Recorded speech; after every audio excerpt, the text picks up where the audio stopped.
Afternoon adventurers. Guess what day it is? That's right. It is Friday. So that means that I am here at the collective in Altamont Springs, Florida.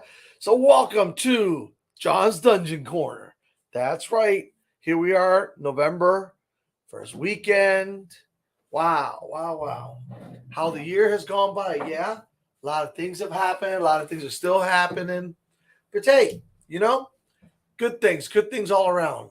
So today we're going to talk about a interesting topic, but first let's go over a couple things. I always sit there and like to what do you call it? I like to show off some of the new stuff that's coming in. So not so much new, well, new and restocked. Okay, I don't know that I remember seeing it because this one kind of came in and out. The Hive of the Ghoulkin. Remember we talked about the miniatures, the Epic Encounter miniatures, how wonderful they are. Well, this is the Hive of the Ghoulkin right here. This is the one of the sets. It's really neat. Let me tell you a little bit about it. Of course, let me get my dusty magic glasses. All right. So this one has 15 miniatures, and there's 5 unique sculpts, a double-sided game mat, an adventure book, monster stats, tips and tricks for building the tension and the excitement. Okay, so this is really these are amazing. Wow. Check this out. I mean, I'm going to bring it up closer. You kind of see some of the monsters that are in here. Hey, Antonio, welcome to the show. Look at that. That's the Ghoulkin right there. Hive of the Ghoulkin. Really neat stuff there. All right. And then there's a Steep of the Lizard Thane. Now, this is a little different than the serpent one, okay? There was a serpent one that actually had snake-like creatures. These are lizard men, all right? These are absolutely lizard men, and there are 18 miniatures in here. Really neat. That's the actual highly detailed. Look at the head on that guy there. That's really neat. I mean, when you look at these miniatures, they're amazing. And you get a good quality miniature. You get a game mat. You get the adventure book if you want to use it. I think it's nice. The miniatures are really well sculpted. They always have mounted ones. So there's three mounted figures here. Let me look at the Ghoulkin a second. Let me see something here. Actually, you know what? Even the Ghoulkin has one, looks like 2, possibly 3 mounted miniatures also. My favorite, though, I got to tell you, even to this day, even though they've come up with so many, and I love the goblins in that, guys know, but I got to tell you, the coolest mounted ones to me have always been the orcs on the polar bears. I mean, I just don't know what that is, but that's just like the craziest thing in the world, right? Orcs mounted on polar bears. It was the Hall of the Winter Orc King or something like that is the name of that. It's just awesome. I love that concept, right? Okay, so, hey, another thing that's has come back in stock for the holidays is the special edition Dungeons and Dragons Trio, the Monster Manual, the Dungeon Master's Guide, and the Player's Handbook. These are the foil-like covers, and they are beautiful. They have a special Dungeon Master screen with it that comes with it. I mean, they are, boy, if you can just look at that, I mean, it's like a mirror-like finish. They're beautiful. I have this set. Antonio and Sarah got that for me for Christmas one year, and I'm going to tell you what, hey, Donna, how are you? Welcome to the show. And it's a beautiful set. The Dungeon Master screen is. I opened it, I looked at it, and I put it back in its box. That's where it sits. So, and I may break it out. I don't know yet. I just love the way it looks, so I've kept it that way, immaculate. And then last but not least, I want to talk about the gift certificates. Okay. These are amazing gifts. And you've heard me say it over and over. If you're not sure what to get somebody for their birthday, an anniversary, a get better gift, a get well gift, anything, Christmas, birthdays, anniversary, whatever it may be. If you're not sure and they are any type of gamer or comic book collector, board gamer, I mean, there's so much here. Collector figurines, statues, whatever it may be. This is the Batman one. There's also Spider-Man one, but I want everybody to see it. That's what they look like. They do exist. You can make them from any amount. Any amount. So, it's whatever you want to give as a gift. And I think that's awesome. Also, let me tell you, this I think would be one of the, for people who like dice. Anyway, this is really neat as a stocking stuffer. I'm just grabbing little things. I want y'all to see how diversified things can be. This is a really nice stocking stuffer. This is Mystery Loot. And what it is a full set of polyhydro dice, right? And they're made of plastic, but there's a metal die in here. You know, there is a metal die in here. And each packet brings one, okay? Which is really cool. I think it's the neatest thing in the world. So, anyway, I just think it's cool. I like it. Anyway, they're fun. My players get them all the time. So, it's really cool. So, there's a restock on a lot of things. There's restocks that are coming. So, listen. If you're looking, hey, Nancy, welcome to the show. Welcome to the show. People are slowly getting in here. All right. But if you're looking for a particular something for Christmas, I mean, you got plenty of time still, okay? You still got plenty of time. And remember, once December gets here, there's the 25 the days of Christmas. Where every day there's a different sale going on. So you got to get that calendar. I'm telling you now, so that you're looking for it when the time comes.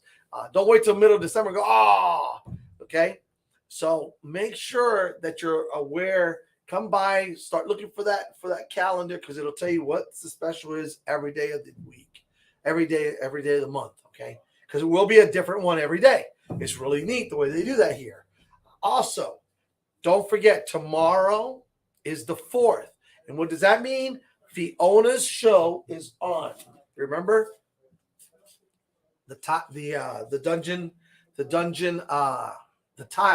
making. It can be dungeon owner. Hey, brother, how are you? Welcome to the show. So that's tomorrow, and that's also on the 12th, which is a Sunday. Don't forget, texturing, painting, creating, making, all those wonderful things. That's tomorrow. The first day is tomorrow, and that's from 10 to 2 tomorrow. Okay, and then next Sunday, the 12th, from 11 to 3. Okay, so let's start talking about. Somebody had texted me. It was kind of interesting. Not text. I always say text, but actually, I have had people text me, but those people that I know. But someone actually sent me an email about Dungeons and Dragons and kind of asking, and I'll just give you the gist of it so you know who you are. That I do read the emails. Essentially, it's someone who wants to teach their kids Dungeons and Dragons, and they're of a younger age, middle school, and it's sometimes it's a hard sell for the other parent or for family members or other people, and so they asked me, so how can I make this more of an instructional thing, even though I know it's a lot of fun, to kind of break down the barriers, or not really the barriers, but just the questions that people, because not everybody's familiar with it. I know it's been out there and a lot of us have played it. It's had a beautiful resurgence. But and I found this question interesting because I've kind of touched on this here and there, but today I'm going to I went out on the internet. I've been, Antonio will tell you, last night I was at like 10 o'clock, I was still looking on the internet for different, because I know what my answer is and it kind of matches up, but I wanted to sit there and see, hey, what about other people? What have other people got to say? Because, I give you my opinion, but sometimes I like to sit there and go outside the box, which we'll talk about a little bit too.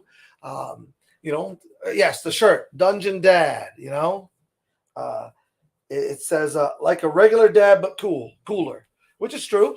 Regular dad, kind of cooler.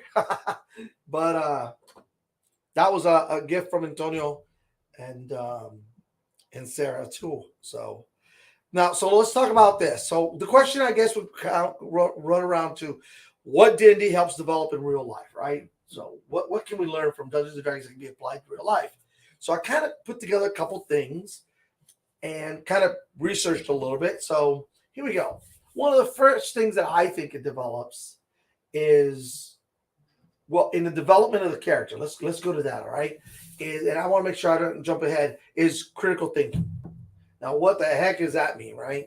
So, like a lot of things, when we first sit down to D&D, One of the first things we have to do is what? Design our character. We have to create a character from scratch. We don't even know what the heck we're doing, right? But we're rolling dice and we're adding numbers and we're looking at this and picking out stuff and making choices that will affect our character. And I think that's you can attribute that to life is, when we go, what kind of school are we going to go to? What kind of degree are we going to search for? What kind of job are we looking for afterwards? These are all choices that affect us. What am I going to wear to this interview? And we go on and on and on, right? Where am I going to live? What kind of neighborhood am I going to raise my kids in? This is all critical thinking. It's all, well, Dungeons and Dragons, when you create that character, it's kind of like the same thing. Like I've always said, the cool thing is we roll all these numbers, right? We roll these dice and we choose. We have to choose. Okay, so I'm going to design what kind of character am I going to design? Okay, well, I'm going to try to do a fighter. So what's important about a fighter? Well, I want him to be, I don't want to be so much just strong. I want him to be more agile, faster. I want him to be able to be like this favorite character that I have that has two swords, whoever he may be or she may be, right? They may be. And so I want to be more, I'll put my highest score in dexterity. Well, I don't want to just die because they're going to expect me to fight on the lines, but I think maybe I'll be what mushrooms I can and cannot eat. Exactly. Welcome to the show, Jason. That's very important. So these are all the choices that are going to affect your character. And if you're going to play this character in a campaign for any length of time, it's going to affect how well he does, how well they do throughout the campaign, right? So critical thinking. What do all these numbers mean? What do all these skills do? How do they synergize together? A lot, weapon choices, armor choices. I mean, it goes on and on and on. And for all of us that have played D&D, we understand that. But for someone who's new and trying to introduce it, critical thinking, a must. It's a must. And the funny thing is that in young kids, they don't even know what they're just having fun, but they're developing that without even knowing they're developing that. That's the best part about it. Okay, so that's one, critical thinking. Two, teamwork. I mean, come on.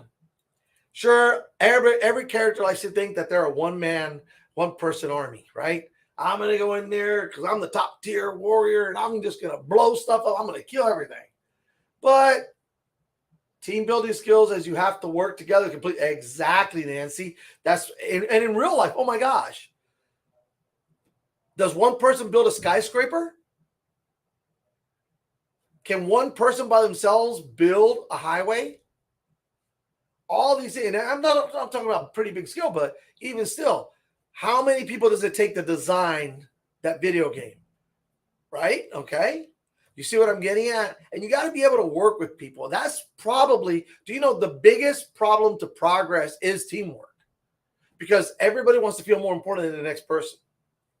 Everybody thinks that what they're doing is more important than what that other person is doing. But what you don't realize is that the two together are going to help this become something, whatever it may be. All right. In Dungeons and Dragons, the team working is about the mission. Okay, well, we got to go rescue. Well, we got to go find. Well, we need to go explore and map. It's a we. All right. You have to cooperate. But here's another thing that this does too for us in this whole cooperation thing. And it kind of links with critical thinking. We're talking back and forth. We got to sometimes think outside the box, right? The box. So, we're stumped. Okay, why is this trap? What's making this trap? Why can we not advance? Why haven't we found the secret door? There has to be a secret door, a secret concealed door, and we have to work together to figure out where are we going to go left or we're going to go right. Okay, this is what we heard from the right. Here's what we heard from the left. We got to kind of think and kind of communicate. That's the other thing. Communication. I mean, very, very important, right? But we're going to kind of get to that later. It builds camaraderie. I mean, wow. Camaraderie, friendships. It leads to all these social encounters with other people. And let's say we're just playing within the family. Sometimes it helps siblings work things out and get closer because now they're working together. And they see how this is kind of fun that we're working together. And the more they do it, it becomes a norm up here in that computer that we call a brain, right? And things start clicking and things start falling into place that, hey, I don't have to go it alone. It's good to work with other people. It's good to experiment and do these crazy things that are outside the box. Because a lot of people think that thinking outside the box sometimes is not a good thing. It's a wonderful thing. It's how a lot of situations get solved.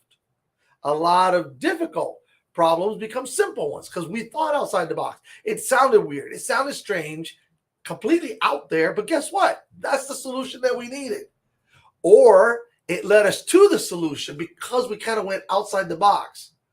And then we toned it down so it would fit inside the box. How's that? Does that make a little bit more sense? Okay. So there we go. All right. So now something else it does. What else does it do? Okay. Let's go into the role-playing aspect of Dungeons and Dragons for a little bit, right? So we know that role-playing helps with a lot of facets of interaction with people. Wow.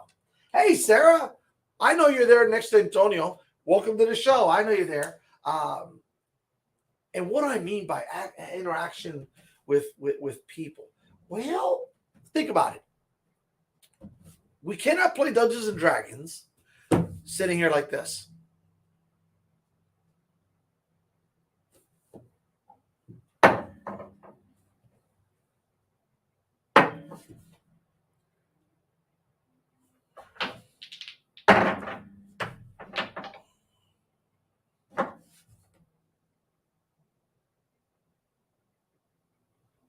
Right. You get my point, right? We're going to get nothing accomplished. I don't even know what that means.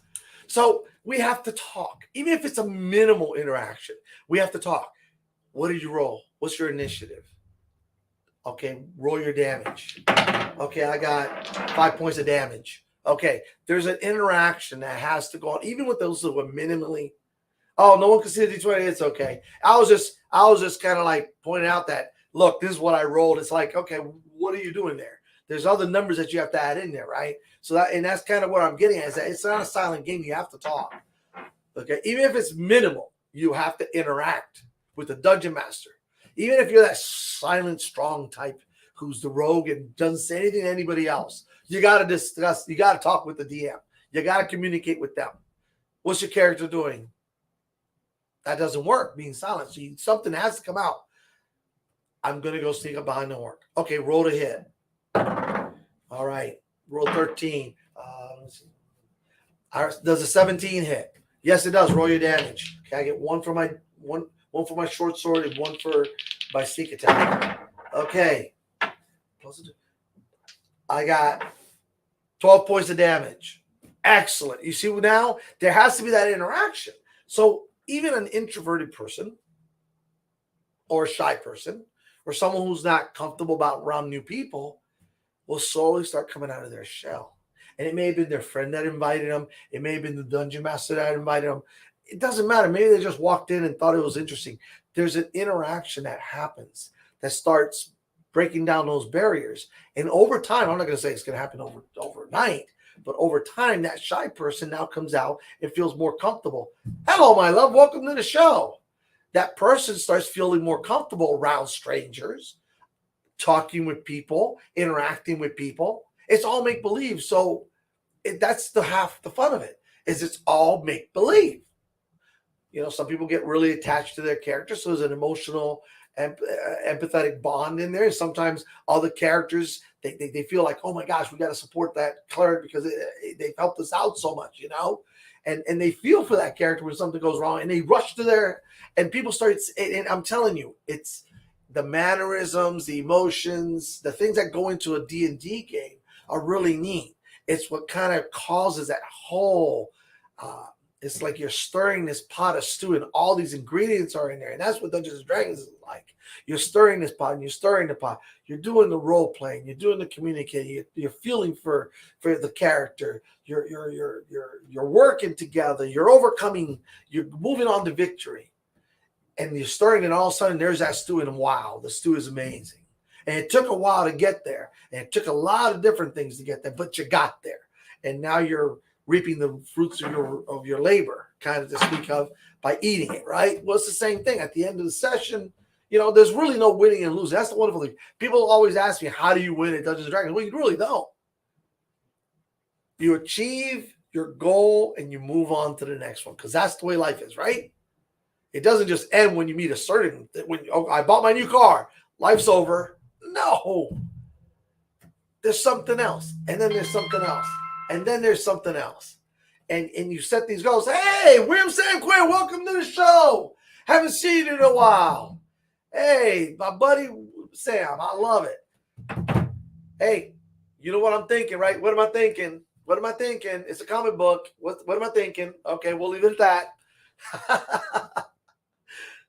Oh man, welcome to the show. We were talking about the real life experiences with Dungeons and Dragons and how I can help, and kind of gone over a couple things. And you're a game designer, comic book, a writer, and publisher, and all that. So what do you think about role playing games in general? Because I know you have your own role playing game out that's compatible with D&D.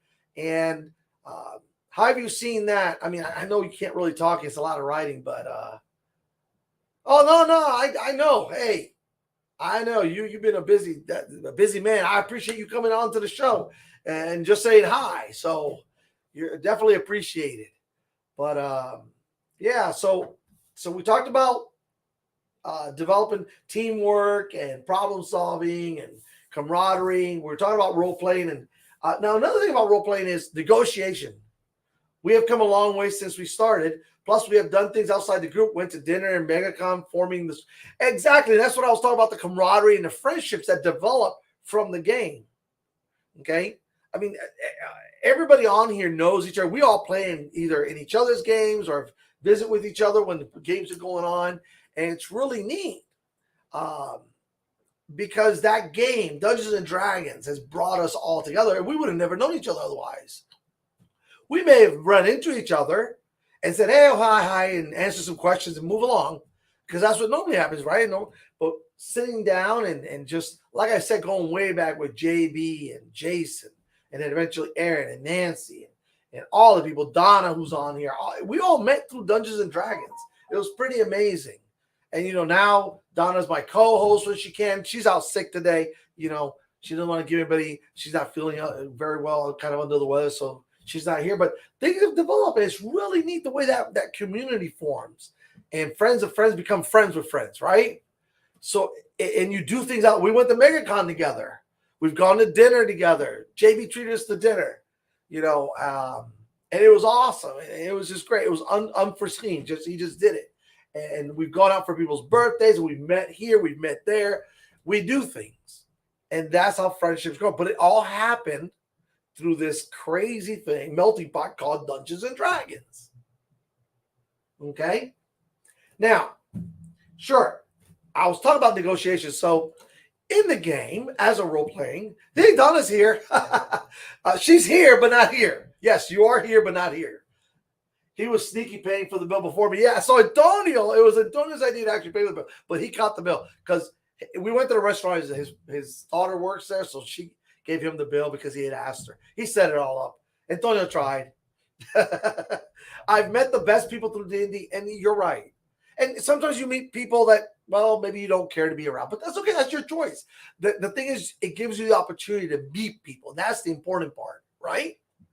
And most of them are really cool, just carefree people who just love Dungeons and Dragons. And sometimes it clicks and sometimes it doesn't. But the thing is, you can always go on to another game, right? Because it's all about the game and meeting the people and so on and so forth. Negotiate. I'm going to get to that. I'm telling you. So in Dungeons and Dragons, there's a lot of negotiating. There's actually in-game and out-of-game negotiating. It's funny the way this works. So out of game, you're going, well, what do you mean out of game?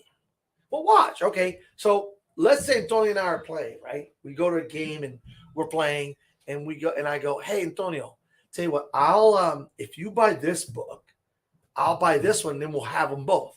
So there's a negotiation, right? That's like a negotiation. Until you buy that one, instead of both of us buying both books, we kind of negotiate. He buys the one and I buy the other. Okay, cool. With the DM, hey, DM, I know I found this sword, but do you think that I really like a dagger instead because I'm more comfortable with daggers and that's a long sword? Could I just keep it and make it something as simple as that? That's a negotiation with the DM.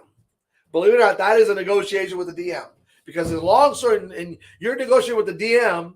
So now what we're going to do is, unlike the Antonio and I, we're now going to negotiate that. He says, okay, well, tell you what, why don't we role play that out and let's see. All right? Because here's what's going to happen. All right. DM goes, Well, you found that sword and you're not really happy with it because, well, you don't really use a longsword. So you hear that there's this guy, and he's got a little shop in town, and he has curios and knickknacks and weapons, things that other adventurers he's either bought or traded for or whatever. That's his store is called the Handy Dandy. Handy Dandy Adventure Supplies. That's it right there. Yep. All right, so you walk in and you see a gentleman behind the counter. Now all of a sudden you got to role play this whole adventure, right? So you go in there with your sword, and I'm like, hey, I heard through the grapevine song that you have items that other adventurers have either sold to you or traded, have bought and have no use for anymore. And I found this magical sword, and I really am not comfortable using it, so it really wouldn't do me a lot. Nobody else in the party is really interested. I would like to trade it or even we can do a little negotiation. I'm looking for a set of daggers that are also magical. Now, notice what I just did as a player. I went from trying to trade the sword for one dagger to 2 daggers. The DM's probably looking at me this sneak. So you see, now I'm going to negotiate. Now I may have to throw in some coin or maybe even a little gem or something, but I'm going to see if, first of all, if he even has a set of daggers that are magical. If so, those would do me a lot better than the longsword, right? So I'm going to come out ahead if this all works itself out. But that's the chance of negotiation. Now, and then you take that into real life, and wow, if you can develop good negotiation techniques, then eventually it's going to come natural for you. Tom Holmes, Brand's group goes back 45 years, although he joined it 40 years ago. Since he's a youngin', we are still good friends because of the game. Hey, Tom, welcome welcome to the show, and that's awesome. So Brent's group, I read it, but that's amazing. 45 years, look at that. Some of you out there watching this show right now aren't even 45 years old. Okay? Truth. A lot of you out there are not even 45 years old. And he's been playing it 40 years. Think about that. 40 years with the same group of people. That is awesome. Those are the kind of friendships that can be developed through this game. And here's the fun part about this. There may be siblings there. There may be cousins there. It can bring you closer together because it's what you do. If you play this D&D game for that many years, you're going to have really close relationships, whether it's with a sibling, a friend, your wife, your spouse, whatever. At least 3 of us going whippersnappers are on here. Young whippersnappers. Young whippersnappers. Donna makes it sound like you're from the country. This is nothing bad with that. It's just funny. Young whippersnappers. There's more than that because Sarah's on here. There's quite a few young whippersnappers. Heck, what are you saying? Tom's old? Tom is a whippersnapper. But my point exactly. That's a beautiful point. I'm glad that you put that up there, Tom, because when they see this later on, they're going to read that and go, wow, and it is important. And the reason I'm doing this show is I have a parent that wants to introduce their middle school age kids to D&D and wants to kind of like get some ideas of how this helps with real life to kind of sell. Not everybody's keen on Dungeons and Dragons and all this make believe and this pretending. And Cheyenne and Joe are watching with me. So there you go. So there's a bunch of young whippersnappers out there. I love it. Hey, that's what the cool part about this show is. People pop in, people are watching with other people. I mean, look at that. Okay, this is just so much fun. I love it. That's why I love doing this show every Friday. So there goes the negotiation. And the most important part is, and I think this is really neat, is it develops the imagination.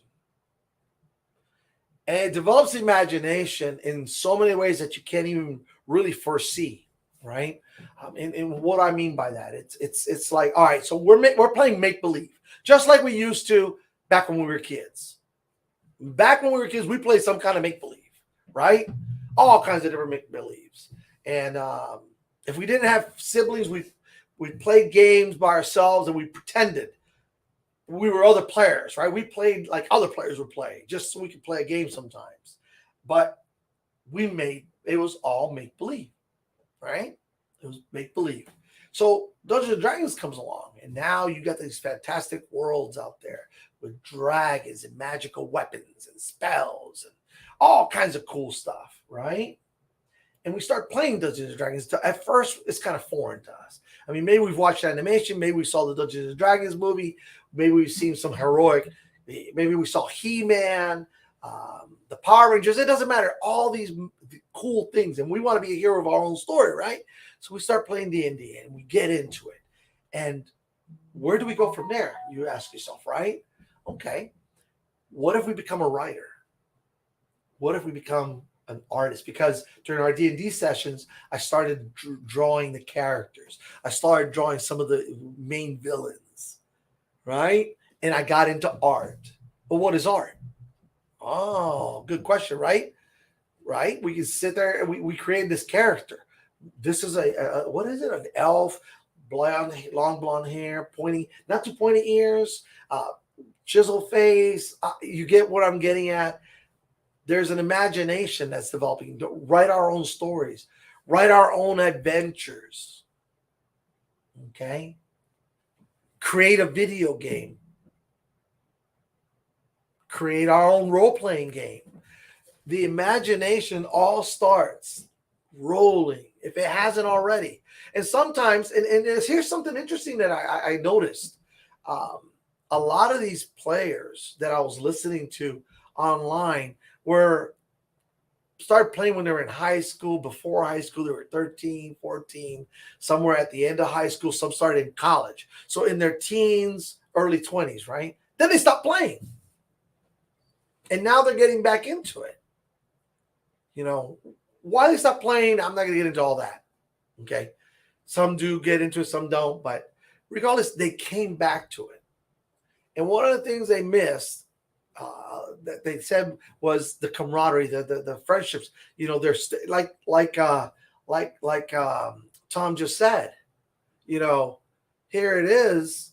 It goes back 45 years, and 40 years ago he started playing, and now they're still good friends.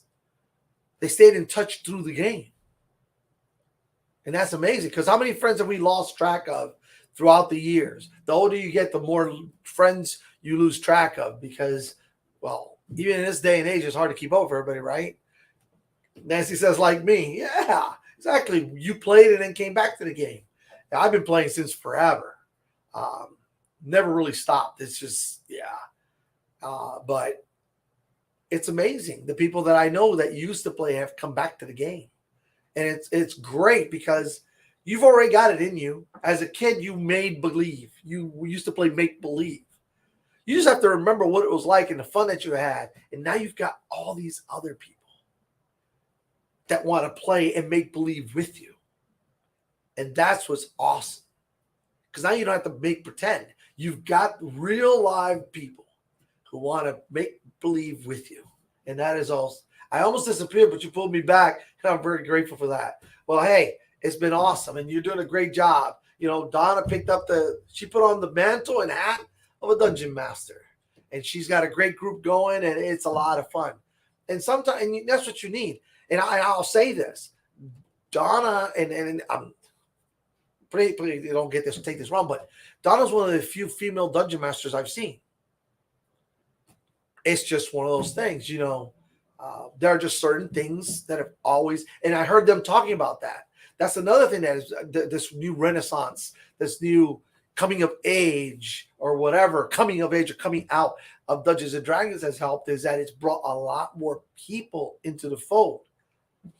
You know, whether it was because of the movies or because of whatever it is, it's awesome to see that diversity. And that's really it. And when you come out here on a Wednesday night, it's neat to see brothers and sisters sitting next to each other playing a game. When we ran that special event, we had a brother and sister bring their grandmother to play D&D for the first time, and she had a blast, and they had a great time, even though the sorcerer sat there and threw a fireball right in the middle of the group. But hey, what can I tell you about that? Okay, so that is awesome to see, especially when you see how it's come across all these years. Okay, it's awesome. And then the last thing I'm going to say is a lot of people were called nerds and this and that and the other relating to injury back in the day and whatever. But you know what's cool? People nowadays, when you look at the people who play D&D, just go online and kind of bounce around and see who's out there. Everybody knows Vin Diesel plays Dungeons and Dragons, right? You know, he played on Matt Mercer's show. He's played here and there. So he plays Dungeons and Dragons, but there's a lot of other people that play. And I just watched this one gentleman, and you know how this all started? I saw this guy's table being delivered to him, a gaming table. It was gorgeous. It was done especially for him, 12-foot table by 5 feet wide.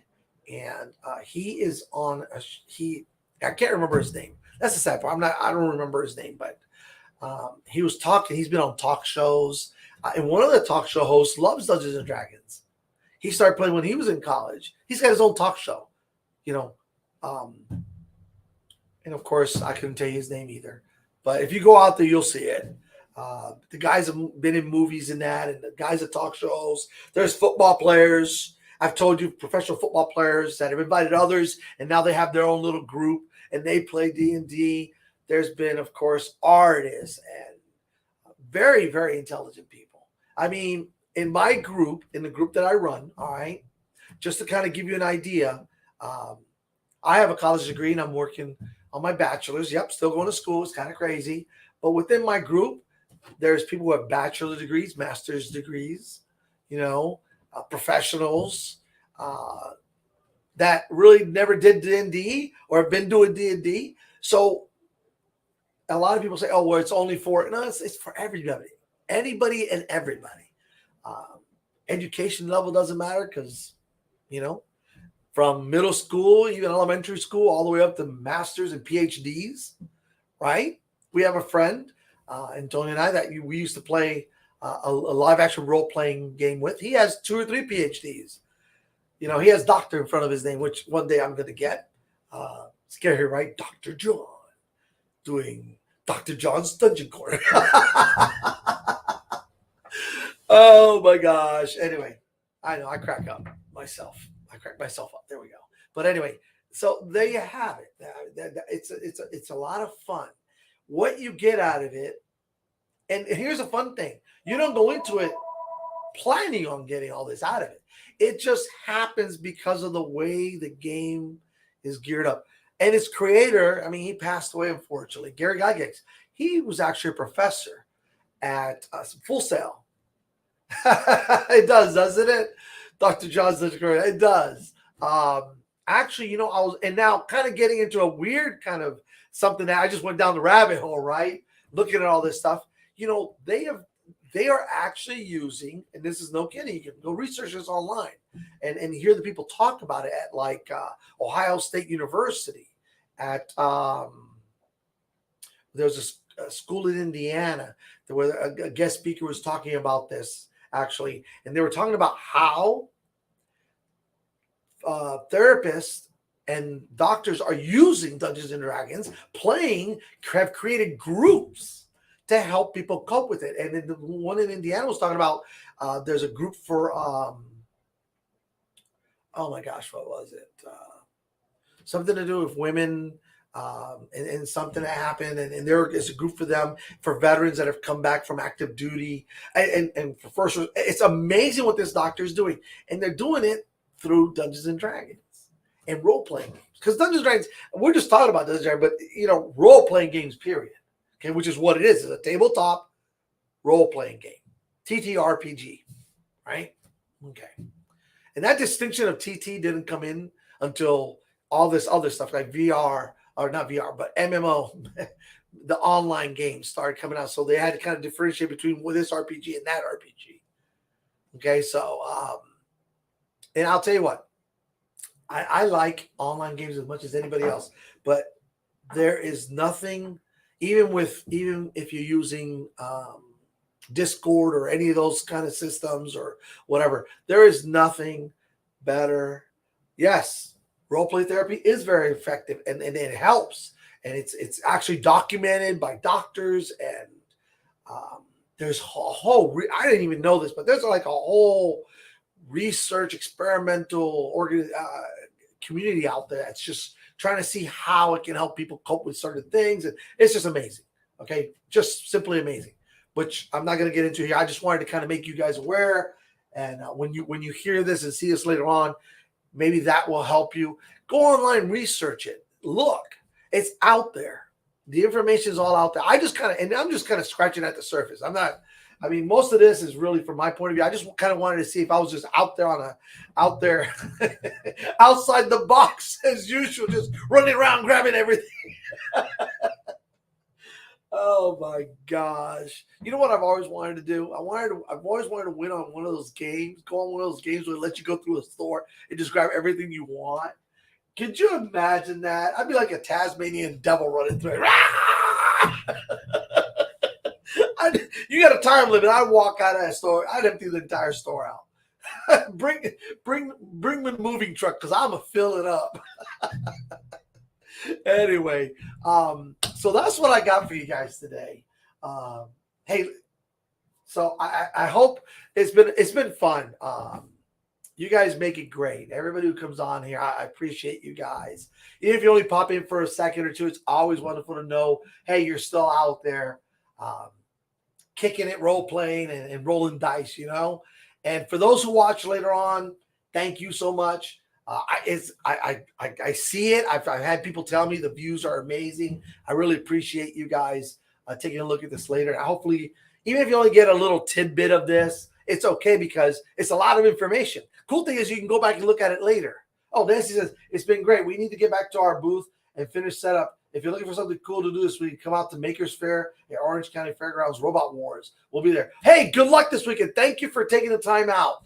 And good luck out there. Do great. Do great.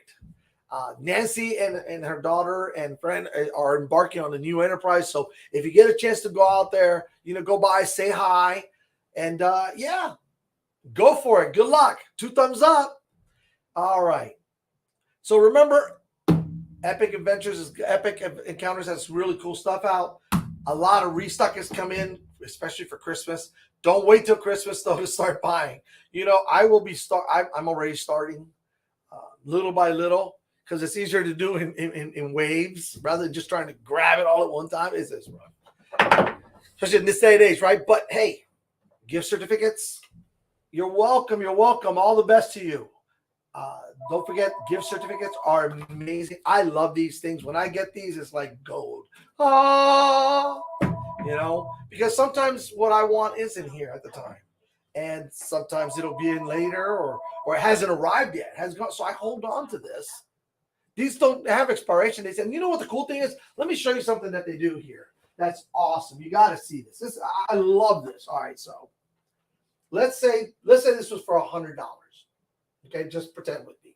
$100. There's these neat little spaces over here where you can come in and buy. Oh, this I need a couple sets of dice, and I buy them and I spend $20. Let's say so. 100 minus 20. Now I have 80, and they keep track of it right here until it's all spent. Then it's done, right? But that's the cool thing. You don't have to spend it all at once. You can come in and buy things as you need them. It's an amazing gift certificate. I love it. I always have and always will. I love giving them, but I love getting them now. All right, everybody. It's been great. It's been fun. It's been a wonderful afternoon spent here with you. And as always, I always say, may the roll rise up to meet your feet and may all your adventures be successful. So this is John from John's Dungeon Corner wishing you a wonderful day, a beautiful weekend, and I will see you next Friday. Take care.